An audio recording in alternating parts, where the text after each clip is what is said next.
Capítulo número 11, BGP, de su certificación CCNP ENCORE de cara al examen de 350-401.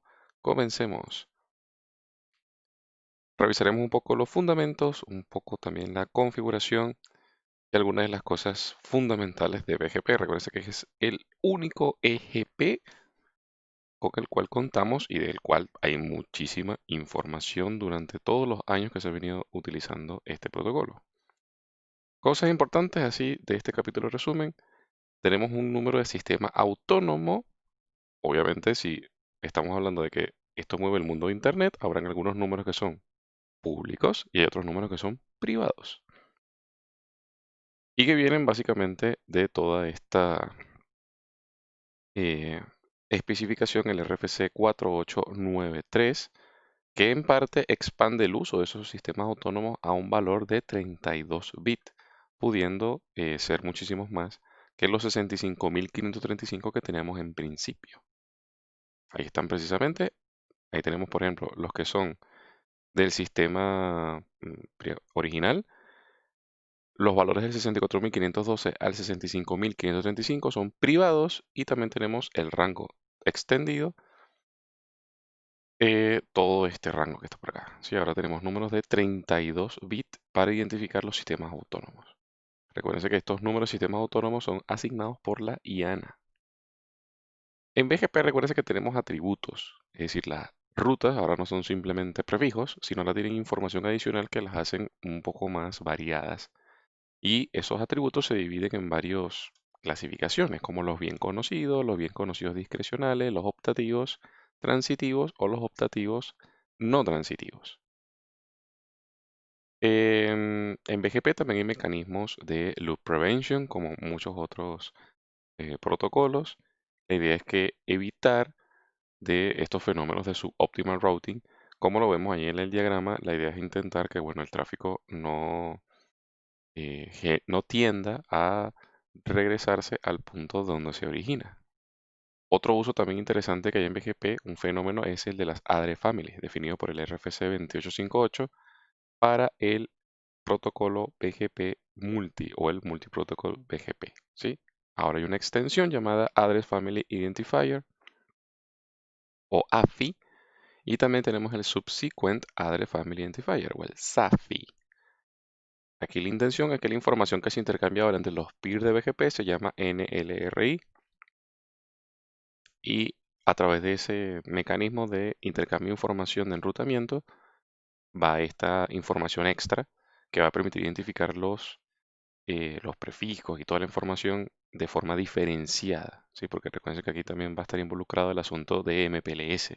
Entonces, como tenemos que inyectar información extra a través de los distintos peers, bueno, tiene que haber al mismo tiempo formas de identificarlas de forma única esos tipos de información. Datos particulares más de BGP, bueno, aquí no hay descubrimiento de vecinos como lo teníamos en otros protocolos, sino que se establecen sesiones TCP, específicamente a través del protocolo 179 de TCP. A diferencia de otros protocolos que hemos visto antes, también pasa un fenómeno muy interesante. Podemos tener el vecino directamente conectado o puede estar en otra ubicación y a través de una técnica que se llama multi-hop podemos establecer sesiones de BGP sin importar que el vecino esté o no directamente conectado. Eso es algo bastante simpático. Los tipos de sesiones de BGP pueden ser internal, siempre que el peer al que nos estamos conectando esté dentro de nuestro mismo sistema autónomo, o external, cuando el sistema autónomo es distinto al cual nos queremos conectar, ¿sí? Siempre dependiendo del tipo de situación en la que estemos, van a haber algunos temas como la escalabilidad, que tiene que ver mucho con la forma en que, por ejemplo, IBGP trabaja, donde la información de enrutamiento no pasa después de un vecino directamente conectado, es decir, un IBGP no le pasa información aprendida a otro IBGP, ¿sí? Por una regla que se llama horizonte dividido, que se puede mitigar con otra técnica que es simplemente crear una red completamente mallada o hacer uso de confederaciones o route reflectors, que ya estaremos estudiando más adelante, ¿sí? Eh, ¿Qué más podemos ver? Ah, bueno, aquí están las sesiones eBGP, ¿sí? que en consecuencia la idea es que generalmente todo el core de Internet está compuesto de relaciones EBGP, los distintos sistemas autónomos de los diferentes dueños de redes, de los grandes proveedores de servicios, cada uno con su propio sistema autónomo, es lo que hace que Internet funcione hoy en día, básicamente. Los mensajes de BGP, Open, Update, Notification y Keep Alive. Básicamente el que no queremos ver es el de Notification, porque el Notification significa que hay un error en la sesión BGP. Los estados, esto sí de repente es interesante porque es el que más vemos cuando estamos haciendo solución de problemas de BGP. O sea, conocer que primero los routers no tienen ninguna relación cuando están en el estado idle, después pasamos al estado connect. Generalmente, eh, la mayoría de los problemas están entre estos estados, o bueno, al menos los primeros diagnósticos están aquí, ¿no? Generalmente vemos como el router pasa al estado idle, después pasa al estado connect, open, y luego se regresa otra vez al estado idle y repite el proceso una y otra vez, que es como una especie de loop. Generalmente aquí, porque en estos primeros pasos es donde los routers se identifican con el sistema autónomo, la red, etcétera.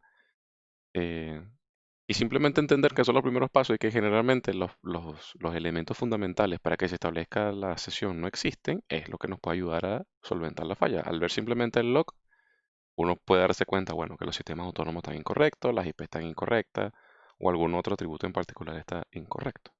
Aquí hay una breve descripción de lo que ocurre en cada uno de los estados, ¿sí? Por ejemplo, aquí nos dice que en el idle es el primer estado, es donde se intenta iniciar la sesión TCP. Luego en el estado connect, después que se inició la sesión TCP, entonces se establece el famoso handshake de TCP, ¿sí? Que va a reiniciar un timer que se llama Connect Retreat Timer, ¿sí? Luego pasamos al estado active, que es donde precisamente se establece otra conexión TCP de parte de nuestro vecino, hasta que pasamos al Open Send, Open Confirm y el que queremos ver que es Established, ¿sí? Una breve descripción. Algunos parámetros de la configuración, bueno, recuérdense que cuando queremos configurar BGP, ¿sí? Lo primero que tenemos que tomar en cuenta es, bueno, cuál es la red o la IP del vecino, en qué sistema autónomo está, ¿sí? Hay una, digamos, una técnica que se está utilizando bastante universalmente, que es esto del Address Family Initialization, ¿sí? Que básicamente lo que queremos es configurar BGP bajo una configuración de Address Family. Es decir, que mientras no haya un vecino especificado y activo dentro de esa sesión, no se establece la sesión BGP. Aquí vamos a ver algunos ejemplos de eso, ¿sí? Primeramente, para poder usar este mecanismo, hacemos este comando, no BGP default IPv4 unicast, ¿sí? ¿Por qué? Porque si simplemente no hiciéramos lo que vamos a hacer a continuación, yo al decirle al vecino, ¿sí? Ya simplemente se inicia la sesión TCP con el otro. Digamos, si yo no colocara este comando e inmediatamente hiciera este, en teoría debería iniciar la sesión TCP contra el otro, ¿sí? Pero como lo estamos haciendo de esta manera, ahora tengo que indicarle en un address family con el comando del vecino y el parámetro activate. Esto es lo que finalmente hace que se inicie la sesión con ese otro peer. Esto es interesante porque nosotros podemos tener con un router distintos peers y ahora solamente estarán activos los que yo haya identificado dentro del address family como activos, ¿sí? Queremos verificar, hacemos el comando show bgp IPv4 unicast summary. Esto es interesante porque, bueno, como lo estamos haciendo ahora con address family, cuando lo hacemos con address family, ahora nos vemos obligados a utilizar esta variante del comando, que si han estudiado un poco BGP, sin el uso de address family, simplemente hubiésemos hecho un show IPVGP summary. Nos daría el mismo resultado. Pero ahora como estamos usando address family, el comando es show bgp IPv4 unicast summary. ¿Qué estamos viendo aquí? Bueno, aquí estamos viendo el vecino, cuál es la versión, en este caso IPv4, sistema autónomo. Esto es importante, saber que están enviando y recibiendo mensajes, versión de la tabla. Cada vez que hay un cambio en las tablas de BGP, este número cambia. Cuánto tiempo llevan juntos o establecida esa relación. Y si se están intercambiando prefijos. En este punto estamos observando que no se han intercambiado ningún prefijo hasta ahora. Así que puede ser que esté la sesión arriba, pero no se están intercambiando prefijos. Ahí tienen bueno, aquí tienen una breve resumen de cada uno de los componentes de esa tabla. ¿Cómo advertimos prefijos a nuestros vecinos? Bueno, lo podemos hacer de diferentes formas, redes directamente conectadas, de forma estática o a través de protocolos de enrutamiento que nosotros redistribuyamos, haríamos algo así como esto. Muy parecido como lo hacíamos con los otros protocolos, network, la red y la máscara. Aquí tenemos que agregar esta variable mask. Y muy importante, esa red tiene que existir realmente en el equipo, ¿sí? Si no existe, no se va a publicar información al respecto. Ahí vamos a ver un poco el proceso. Queremos verificar las redes que estamos aprendiendo. Sería show BGP IPv4 unicast y veríamos los prefijos que estamos recibiendo o que están instalados en la tabla de BGP, ¿sí? Esto está en la tabla de BGP. Después, los mejores prefijos se instalan en la tabla de enrutamiento, ¿sí? Vean que aquí ya empezamos a ver algunos de los atributos que esas rutas pudieran tener.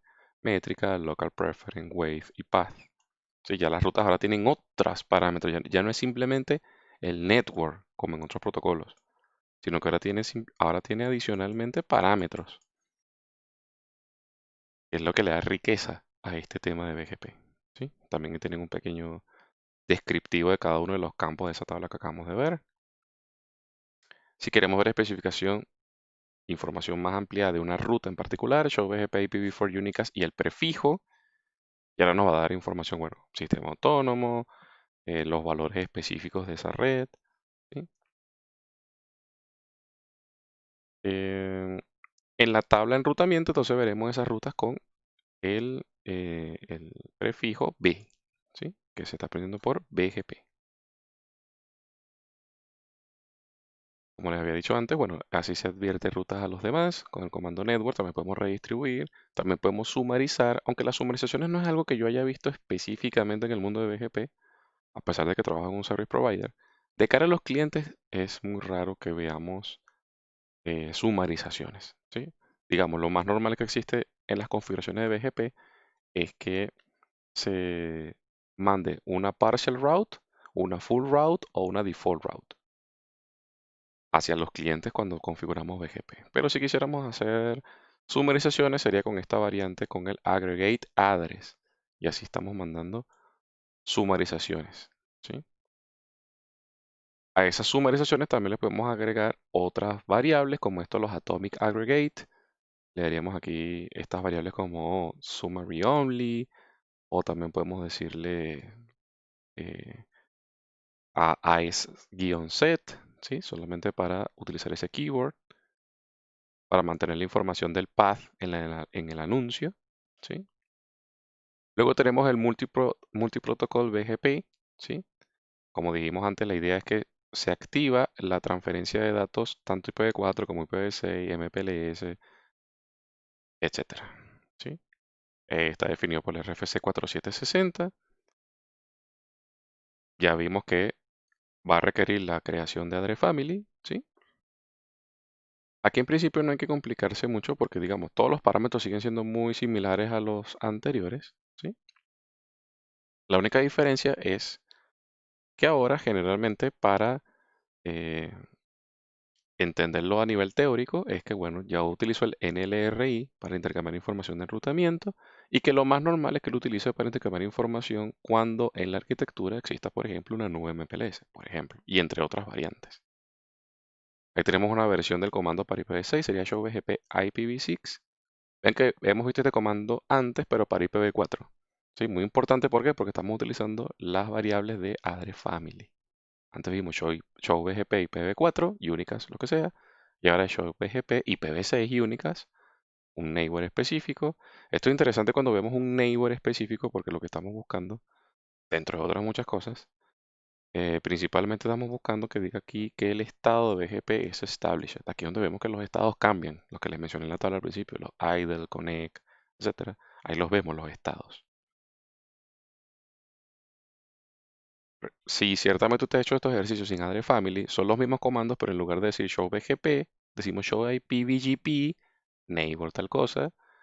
Aquí porque lo estamos viendo directamente con address family, el comando comienza show BGP, el address family, si es únicas, múltiples, lo que sea, y la variante del comando, ¿sí?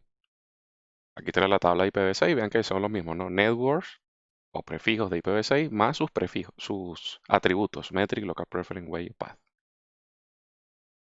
También podemos sumarizar, obviamente. en IPv6. Y bueno, este capítulo de resumen va a tocar todos esos temas en el libro de forma más ampliada, ¿sí? Esto es para que tengamos un vistazo de qué se trata el capítulo número 11 de la certificación CCNP ENCORE, específicamente del examen 350-401. Si usted quiere ampliar los detalles, hay que leer la guía, hay que hacer prácticas, hay que asistir a clase y hacer las preguntas, o abajo en los comentarios, si tiene alguna inquietud adicional, pues nos la puede hacer saber. Si usted forma parte de la comunidad de CCNA, usted tiene acceso a estos materiales como la presentación, los archivos de práctica que están sugeridos por NetAcad, etcétera, etcétera, etcétera. Así que lo invitamos a formar parte de la comunidad y si no lo es, simplemente síganos. Si es una plataforma en la que puede manifestar su voluntad de agradecimiento con un like, hágalo. Y bueno, nos vemos en un siguiente capítulo con mucha más información acerca de esta maravillosa certificación. Hasta luego.